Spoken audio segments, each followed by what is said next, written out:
राजेश है। मैं लगभग 55 साल का हूँ, शादीशुदा हूँ, एक बेटा है और बाय प्रोफेशन एक केमिस्ट हूँ। मुझे लगता है कि भगवान ने मेरी किस्मत तब लिखी जब वो किसी बात पर चिढ़े हुए थे।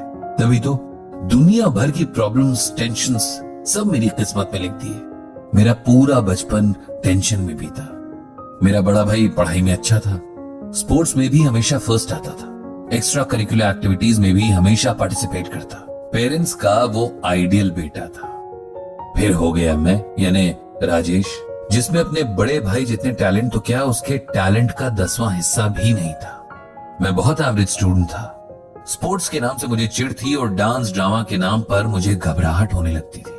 मेरे पेरेंट्स को खुद भी इस बात की बहुत टेंशन रहती थी कि उनका दूसरा बेटा उनके बड़े बेटे जितना इंटेलिजेंट नहीं है, और वो इस टेंशन को हर दिन मुझ पर भी थोपते रहते थे। हर वक्त के कंपैरिजन ने मुझे इतना डिस्टर्ब कर दिया था कि मैं अपने भाई से ही नफरत करने लगा था। मेरे पेरेंट्स को कभी ये समझ नहीं आया कि मैं एक इंडिविजुअल हूँ, मेरी अपनी कैपेसिटी और लिमिट्स हैं। मैं अपने भाई जैसा नहीं हो सकता और मेरी भी कुछ अलग क्वालिटीज हो सकती है। इस सब से मैं इतना फ्रस्ट्रेट हो गया था कि एक बार तो मैंने घर से भाग जाने की भी ठान ली। वो तो बस स्टेशन पर पड़ोस के एक अंकल ने मुझे देख लिया और अपने साथ घर ले आए।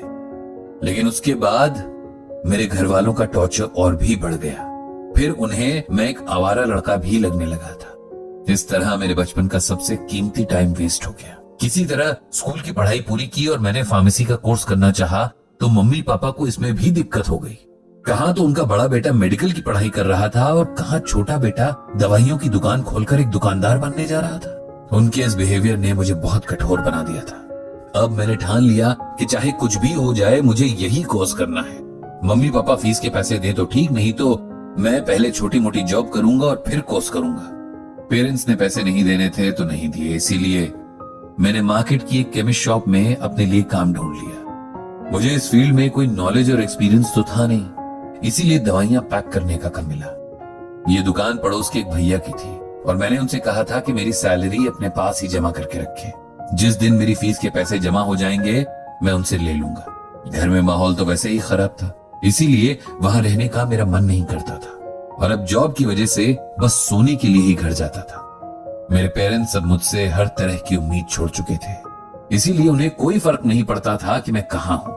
2 साल बीत गए और मेरे कोर्स की फीस जमा होने में बस 2 महीने की देरी थी कि यहाँ भी किस्मत ने धोखा दे दिया।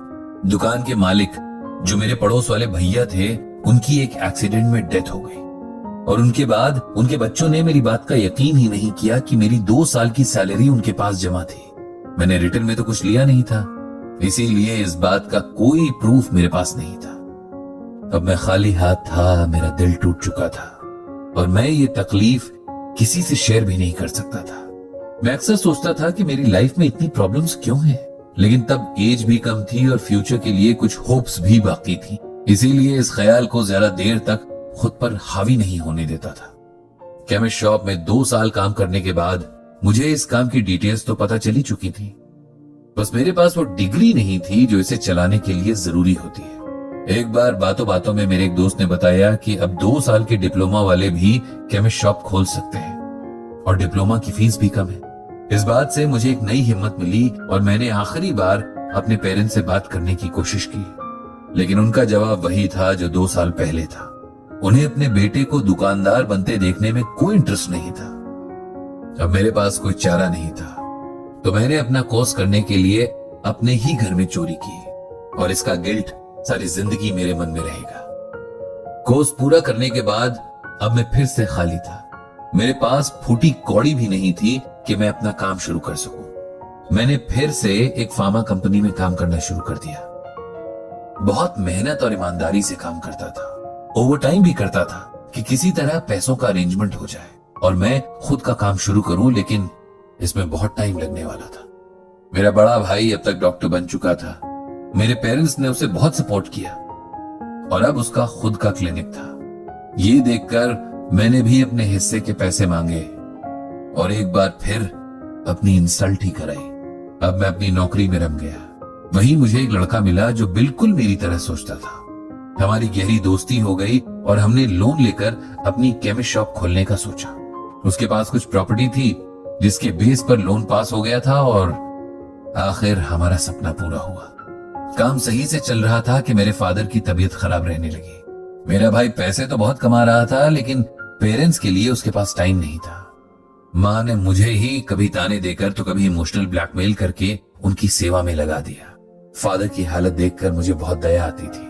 मैं पिछली सारी बातों को भूलकर उनकी सेवा में लग गया था। उनकी मेडिसिन से लेकर उनको वॉक कराना, शेव करवाना, ये सब काम मैं खुद करता था। 1 साल बाद फादर की डेथ हो गई और जाते हुए वो अपनी बची हुई सारी प्रॉपर्टी और सेविंग्स मेरे भाई के नाम कर गए। मुझे अपने फादर से प्यार के 2 शब्द तक नहीं मिले। एक बार फिर मैंने अपने आप से सवाल किया कि आखिर मेरी क्या गलती थी जो मेरी लाइफ में ये सब होता है। खैर, टाइम के साथ मेरा काम ठीक से चल गया। हम पार्टनर्स अलग हो गए और हमने अपनी अपनी शॉप्स खोल ली। लाइफ थोड़ा ट्रैक पर आई तो मैंने अपनी एक दोस्त से शादी भी कर ली। जब सब सही होना शुरू हुआ था कि तभी सब खराब होना भी शुरू हो गया। शॉप पर एक लड़के की लापरवाही से मेरी शॉप में एक्सपायर्ड मेडिसिन पकड़ी गई और शॉप बंद हो गई। एक बार फिर मैं प्रॉब्लम में था, कोई सोल्यूशन समझ नहीं आ रहा था। वाइफ ने हौसला दिया, उसकी ज्वेलरी बेची और अपनी शॉप का केस लड़ा। किसी तरह शॉप फिर से खुल गई। मेरा बेटा बहुत समझदार है, मैंने कभी उस पर कोई प्रेशर नहीं डाला, उसे उसके हिसाब से पढ़ने और जीने दिया। आज वो बहुत अच्छी जॉब पर है।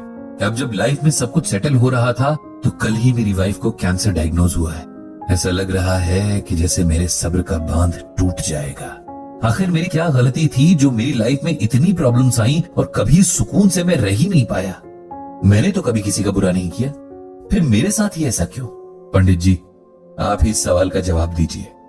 पंडित जी ने सारी कहानी पढ़ी, समझी और जवाब में गीता का यह श्लोक लिख कर दिया। प्रकृतिम स्वाम वष्टभ्यः विसृजामि पुनः पुनः भूतग्रामिमं कृत्स्नम वशम प्रकृतेर वशात। इस श्लोक में भगवान श्री कृष्ण कहते हैं कि मैं इस सारी प्रकृति को वश में करके बार बार बनाता हूं और यहां सभी प्राणियों को उनके कर्मों के अनुसार जन्म देता हूं। हम सब ये बार बार भूल जाते हैं कि आत्मा एक शरीर से दूसरे शरीर में जाती है, हर बार पिछले जन्म के अच्छे बुरे कर्मों का भार साथ लेकर। इन अच्छे बुरे कर्मों का हिसाब हमें चुकाना ही पड़ता है, अकाउंट तो सेटल करना ही पड़ेगा ना। इस बात को ऐसे समझिए कि कई बार किसी से हमें बिना जान पहचान के भी लगाव महसूस होता है, जैसे हम उन्हें पहले से जानते हो, और किसी से बिना बात के नेगेटिव वाइब्स आने लगती हैं। कहीं ना कहीं ये हमारे पिछले जन्मों के ही एक दूसरे के प्रति किए कर्म है।